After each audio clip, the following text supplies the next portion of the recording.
From vision to reality, Europe can no longer remain the European Union. We must take the next step and form the United States of Europe, but it must not stop there. We must think bigger.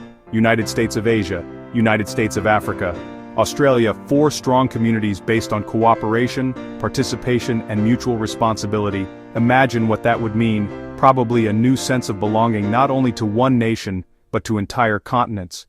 We are creating a new way to face the eternal threats of war, poverty, and human suffering through cooperation instead of division. And now think even further into the future, maybe as early as the year 2073, when we listen to the stars and hear signs that we are not alone in the universe. Then we also understand that we have never been alone, but for a long time we have been in blissful ignorance of this fact. So the day when we get proof that we are not alone in the universe, then everything will change there, and then world peace will be born.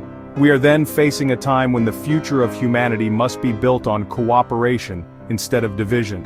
On that day we understand that the fate of humanity is no longer decided by wars between nations, but by our ability to stand united in the face of the unknown. Our old conflicts become small in comparison. It is no longer about east or west, about north or south, but about humanity as a whole.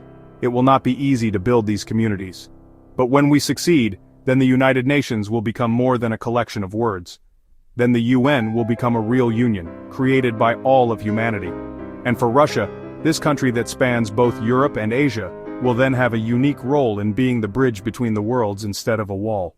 And the day Europe, Asia, Africa, and Australia experience their community in continents, and are no longer divided but held together by responsibility and peace. So the idea of a United States of Europe, together with the United States of Asia, and the United States of Africa, and the United States of Australia, the United States of America, the United States of Canada, is a step towards a world where peace and community will become a reality. On that day, our greatest task will not be to fight each other, but to unite as humanity. This is the beginning of a vision of world peace. On that day, we will receive a sign from the stars. Everything will change. The greatest task of humanity will then not be to fight each other, but to unite as a whole, as one people, as one humanity. This is, of course, wild speculation, but perhaps it is precisely in those wild thoughts that the seeds of the future lie. Perhaps that is where we find the path to the first real world peace, and to our place in the universe.